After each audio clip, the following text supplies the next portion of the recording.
Bienvenue dans notre rubrique politique du jeudi dans Place à l'info. Les départements vont sans doute bientôt disparaître. C'est en tout cas la volonté du gouvernement dans le but de simplifier l'administration française. La réforme des collectivités territoriales a été présentée en Conseil des ministres le 21 octobre 2009 par Brice Hortefeux, notre actuel ministre de l'Intérieur, de l'Outre-mer et des collectivités territoriales. Mais alors, Maximilien Valta, en quoi consiste réellement cette réforme et quelles en sont les grandes lignes ?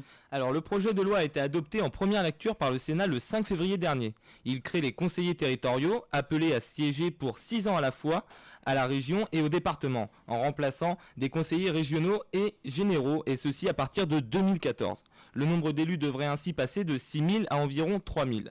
Dans le département des Yvelines, ils sont 39 conseillers généraux. On écoute le point de vue de l'un d'entre eux, le maire socialiste de Magnanville, André Sylvestre. Mais écoutez, moi, au nom du groupe socialiste et apparenté, je voudrais d'abord apporter une précision. Je ne considère pas que c'est une réforme.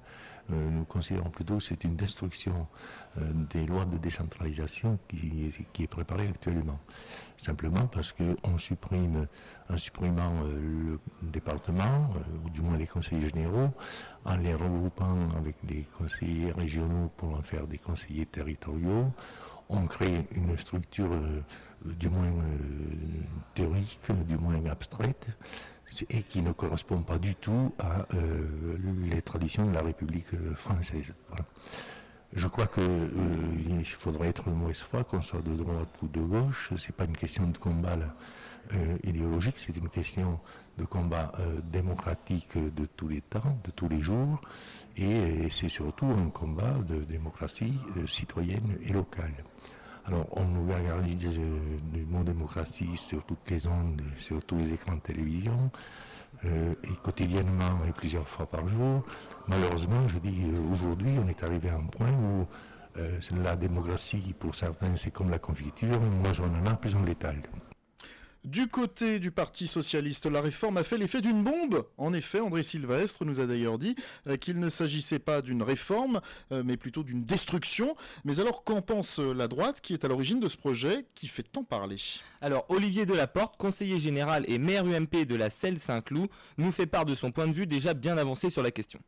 Alors, je dirais d'abord sur le principe, c'est une bonne chose de mieux rééquilibrer et de mieux distinguer les responsabilités et les compétences de la région et celles du département. Donc, l'institution d'un conseiller territorial qui sera destiné à siéger et à la région pour s'occuper des affaires régionales et au département pour s'occuper des affaires départementales, c'est tout à fait une bonne chose. Ça va dans le sens d'un meilleur équilibrage et surtout d'une meilleure répartition des compétences et éviter notamment les doublons, les risques de redondance qu'on a toujours critiqué et dénoncé.